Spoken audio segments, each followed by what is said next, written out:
এই পৃথিবীকে আল্লাহ সৃষ্টি করেছেন 2 দিনে, এই জমিনটাকে আল্লাহ 2 দিনে সৃষ্টি করিয়া এই দুনিয়ার মধ্যে যত নাজ নিয়ামত বান্দা দেখো, এই নাজ নিয়ামত আল্লাহ বানাইলেন 4 দিনে। মোট কয় দিন? কথা কয় না। আল্লাহ পাক চাইলে তো কুন ফায়াকুন বলিয়া সাথে সাথে এই দুনিয়া বানাইতে পারতো। আল্লাহ কেন 6 দিন লাগাইলেন? আল্লাহ পাক রব্বুল আলামিনের এই আয়াতের ব্যাখ্যা করতে গিয়া মুফাসসিরিনে কেরাম বলেন, মানুষ যেন কোনো কাজ করতে তাড়াহুড়া না করিয়া মধ্যম পন্থা অবলম্বন করি। ঠিক নেই? এজন্য হুজুরের সাথে নামাজ পড়তে গেলে ঠান্ডা মাথায় নামাজ, আর যখন ফরজ আদায় হইয়া যায় মানুষের আর খবর পাওয়া যায় না। হুজুর সালাম ফিরিয়া দেখে মুসল্লি একজনও নাই। কথা কয় না? কম্পিউটার নামাজ। কি নামাজ? এই নামাজ দিয়া ভেস্ত চায়। এই নামাজ দিয়ে কি চায়? গোসলে কয় ফরজ? 3 ফরজ। যদি জিগাই অধিকাংশ মানুষ কইতে পারবে না। নামাজ তো পড়তেছেন, গোসল করেন নাই। কথা কয় না? আপনি যদি গোসলের ফরজই না জানেন, আপনি কিসের নামাজ পড়তে আসছেন? কে বলছে আপনাকে নামাজ পড়তে?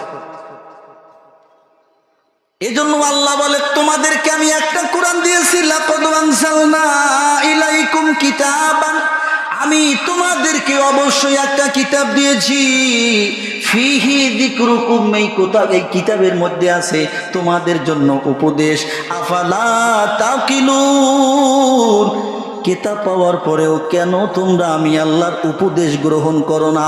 আমি আল্লাহ বলছি 5 ওয়াক্ত নামাজ পড়া ফরজ, তারপরও কেন ফজরের সময় বাড়িতে ঘুমাও? ফজরের সময় ঘুমাইয়া থাকিয়া নামাজ না পড়িয়া সে যদি বলে আমি সমাজের মধ্যে বিচারক, আল্লাহ বলে তুই বিচারক না, তুই ভণ্ড। কথা কয় না? নামাজ পড়ে না, সে কিসের বিচার করবে? ওর তো ঈমানই নাই। যে আল্লাহ বিশ্বাস করে না, তার কাছ থেকে ফয়সালা নিয়ে আপনি শান্তিতে থাকতে পারবেন? কথা কয় না? পারবেন? পারবেন না, কোশ্চিন কালেও না। আল্লাহ পাক রব্বুল আলামিন বলেন, ক্বালাল্লাহু তাআলা উইদ্দাত লিইবাদিয়াস সালিহিন,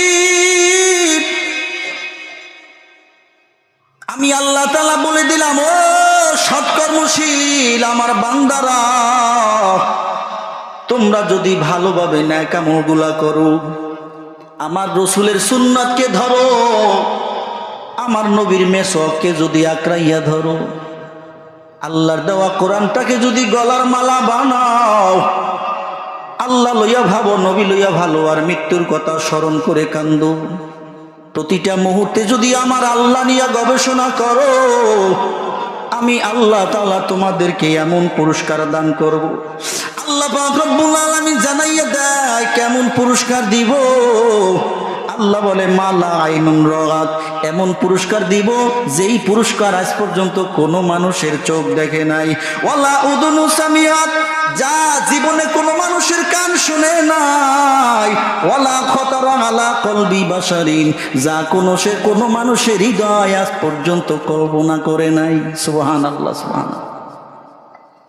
নেক আমল করলে আল্লাহ এমন পুরস্কারে আপনাকে আমাকে পুরস্কৃত করবেন, কয় যেই পুরস্কার কোনো চোখ আজ পর্যন্ত দেখে নাই, এমন কোন কান আছে যা শুনবে আজ পর্যন্ত কোনো কান শোনে নাই, এমন কোন কলব, এমন কোন হৃদয় আজ পর্যন্ত কল্পনাও করে নাই যে আল্লাহ পাক তার নেককার বান্দাদেরকে কি পুরস্কার দেবেন। সুবহানাল্লাহ, সুবহানাল্লাহ।